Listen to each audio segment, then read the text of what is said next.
What does the Bible say about tattoos? I didn't pick it. What? Next question. Feel ganged up on a little bit. Yeah, I feel a little triggered. I feel coming at me. Okay, no, I love this question. I've received this question. Obviously, I have tattoos, and if you haven't, someday I've even thought maybe I'll do a series someday explaining my tattoos. Like each week will be a different one, and I'll kind of give the why behind the what. Because I wish I had time to tell you kind of all of it. When I started the church, I had 2 tattoos. I had one on my back right arm, and then I had a cross that's up here high on my left arm. I could hide them pretty easily. And it's probably been about 10, 12 years ago, I started getting this sleeve. It's supposed to be a half sleeve, but if you've ever gotten a tattoo, while you're getting a tattoo, you're thinking about your next tattoo. And so it grew down my arm, and I remember when people saw it, and they were like, it was just such a mixture of feedback that I got. And one lady said to me, she was like, yeah, I had some friends with me, and they saw your tattoos. And she said, and I told them, I said, well, pastors have a past too.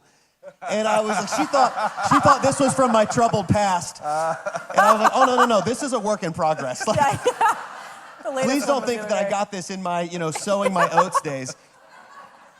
And I said, I've spent time looking at the Bible. And here's the thing. Most people are familiar with a verse out of Leviticus. Leviticus deals with laws, civil laws, ceremonial laws, moral laws, and it's important to understand what you're reading because some laws were to specific people at a specific time and others were to all people at all times. And so the moral laws, like don't murder, don't commit adultery, that's all people all times. But then there's civil and ceremonial that have to do with Jewish people and their worshiping and how to be separate from the surrounding nations. And when you get to Leviticus 19, there's a couple verses, verse 26 through 31, and these particular laws are to ensure separation from the surrounding nations and their pagan practices. So when you get to the verse that we translate it, some translations we translate the word tattoo, some it's cutting your body, but it says this, Leviticus 19:28, do not cut your bodies for the dead or put tattoo marks on yourselves, for I am the Lord. So when you read that, you're like, well, man, I am clearly living in sin with these tattoos. But when you stop and realize these verses, what's happening is God is forbidding several heathen customs, and some of them are associated with idolatrous or superstitious rites. So the surrounding nations would do certain things in worship to their pagan gods. Some of the things would be eating blood, practicing divination and witchcraft. There were certain hairstyles that pagan nations would have where they shaved the hair on the sides of their beard or they trimmed the corners of their beard. They would cut their flesh and they would mark their bodies as worship to these pagan deities or to the dead. And so all of these were mourning rituals for these pagan nations. So the goal of God's law was that God said, I don't want my people to look and live like these surrounding nations. Don't practice these pagan mourning rites because that's not what we do. This was a cultural law that spoke to their allegiance to God. So it's an Old Testament law. I would say this is no longer binding on us today. Today, people get tattoos for many, many reasons. And so I would say this, like, if you're thinking about a tattoo, first think about, like, it's there forever. Forever. Think about it, all right? If you're just like, I'm turned 18, I'm gonna get one, and you flip through the flash art and you're like, I want this butterfly, okay?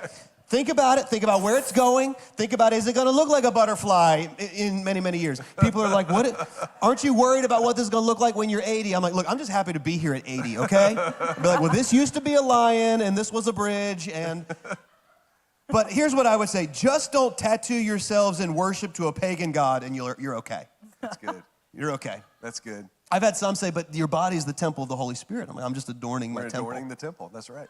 You ever been to the Sistine Chapel? So you had no tattoos pre-Jesus, later in life? Correct. Well, I met Jesus really young, so like at the age of fair. 4, I was getting my first tattoo. So it was a hard life before I the have Lord. none except for that one Spring Break '96, that lower back tattoo I got. That really I need to. I'm kidding. You might want to clear the record.